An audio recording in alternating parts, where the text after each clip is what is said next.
आणि चंद्रपूरमधील काँग्रेसमधील धानोरकर आणि वडेट्टीवार गटातील नगरसेवकांमधल्या गटबाजीचं प्रकरण विचित्र वळणावरती पोहोचलंय। धानोरकर गटाच्या 7 नगरसेवकांच्या घरावर वडेट्टीवार गटाच्या नगरसेवकानं नोटीस लावली आहे। राजेश अडूर यांनी स्वतःच्या घरी आयोजित केलेल्या बैठकीला सगळ्या नगरसेवकांना हजर राहण्याचं आवाहन केलंय।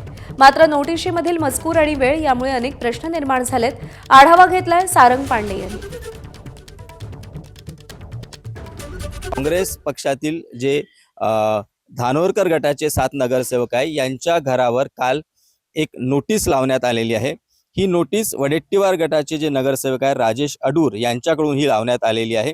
आणि या नोटीसमध्ये जे लिहिलं आहे ते अतिशय रंजक आहे। त्यामध्ये असं लिहिलं आहे की गटाची नोंदणी करण्याचा निर्णय घेणे, गटाचा गटनेता कोण असेल याची निवड आपल्याला करायची आहे। मुख्य म्हणजे धानोरकर गटाकडून आधीच 13 नगरसेवकांची गटनोंदणी करण्यात आलेली आहे आणि सुरेंद्र अडबाले यांना गटनेता देखील निवड करण्यात आली आहे, त्यांची नोंदणी तशी करण्यात आली आहे। मात्र या नोटीसमुळे एक भ्रम असा निर्माण होतो की गटनेता पुन्हा निवडायचा आहे का, किंवा जो आधीचा गटनेता आहे त्याला हटवायचा आहे का, आणि यासाठी या नगरसेवकांची जी आहे ती बैठक बोलण्यात आलेली आहे।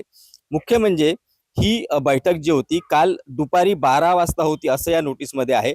गंमत म्हणजे वडेट्टीवार गट आणि धानोरकर गटाचा एकही नगरसेवक चंद्रपूर शहरात नाहीये, ते सर्व अज्ञात स्थळी आहेत। त्यामुळे ही नोटीस कोणाला दिली आणि नोटीस ज्यांनी लावली आहे त्या तो स्वतः तरी इसम जो आहे राजेश अडूर हा स्वतः तरी घरी होता का, हा प्रश्न आहे। आपल्यासोबत राहुल घोटेकर यांचे बंधू आहेत। कुणाल भाऊ, ही नोटीस कधी लावली आणि तुम्हाला काय याच्याबद्दल माहिती? ही नोटीस काल दुपारी 2च्या सुमारास चिपकवण्यात आली आहे।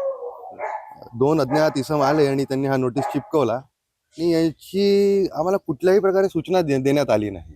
ही नोटीस राजेश अडूर यांना कोणी लावायला सांगितली का, या मागे कोणी अजून आहे का, हे असे अनेक प्रश्न यामुळे निर्माण झाले। सारंग पांडे, एबीपी माझा, चंद्रपूर।